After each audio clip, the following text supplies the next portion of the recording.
திவாகர் அவர்கள் அந்த வாட்டர்மெலன் ஸ்டாரை ஒரு ஏதோ என்டர்டைன்மெண்ட்டுக்காக பேசுகிறாருப்பா. பட் ஆனால் ஒரு விஷயத்தில் ஒரு லாஸ்ட் வீக் ஒரு இன்டர்வியூ நடந்தது. அதில் அவர் எவ்வளோ வன்மமாக பேசியிருக்காரு தெரியுமா? ரொம்ப ரொம்ப வன்மம். அதாவது அவருக்கு என்னன்னா, ஒரு காமெடியனா இதுக்கு மேல்பட்டு நம்ம பார்க்கவே முடியாது. ஏன்னா அவர் பேசின விஷயங்கள் அப்படி. நீங்கள் வந்து பார்த்தீங்கன்னா வீட்டில் சொல்கிற பேச்சை கேட்டு நீங்கள் வீட்டில் சொல்கிற பேச்சை தான் கேட்க போகிறாங்க. கவினை வந்து கொலை பண்ணதை நீங்கள் அந்த இடத்துல நியாயப்படுத்துறீங்க, ஓகேங்களா?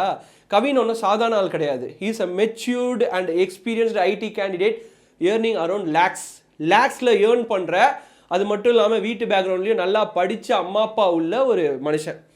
அவரை வந்து நீங்கள் கிரிட்டிசைஸ் பண்ணுறதெல்லாம், இறந்த பிறகும் கிரிட்டிசைஸ் பண்ணுறதெல்லாம் என்னால் ஏற்றுக்கவே முடியாது. பட் அதுக்கேற்ற மாதிரி தான் இண்டிபெண்டன்ஸ் டே அன்னைக்கு அவரோட ஐடியா பிளாக் பண்ணியிருக்காங்க. ஒரு ஹாப்பியஸ்ட் நியூஸுங்க. ஏன்னா நீங்கள் எந்த அளவுக்கு சோஷியல் மீடியா யூஸ் பண்ணுறீங்களோ அந்த அளவுக்கு மக்கள் உங்களை அங்கீகரித்தா மட்டும்தான் இருக்க முடியும். இல்லை அப்படின்னா இந்த மாதிரி பிளாக் லிஸ்ட்டுக்குள்ளே போவீங்க. கண்டிப்பாக உங்கள் ஐடியா பிளாக் பண்ண. இதில் என்ன ஹைலைட்டான விஷயம்னா, இன்னொரு ஐடியா ஓப்பன் பண்ணியிருக்காரு, அதையும் வந்து பிளாக் பண்ணியிருக்காங்கன்னும் போது ரொம்ப ரொம்ப பெருமையாக இருக்குது. ஸோ மக்களுக்கு புரிதலும் வந்துடுச்சு, விழிப்புணர்வும் வந்துடுச்சு. ஆனால் சில பேர் திருந்த மாட்டாங்க அப்படின்றத நம்ம ஓரங்கட்டி வச்சிடலாம்.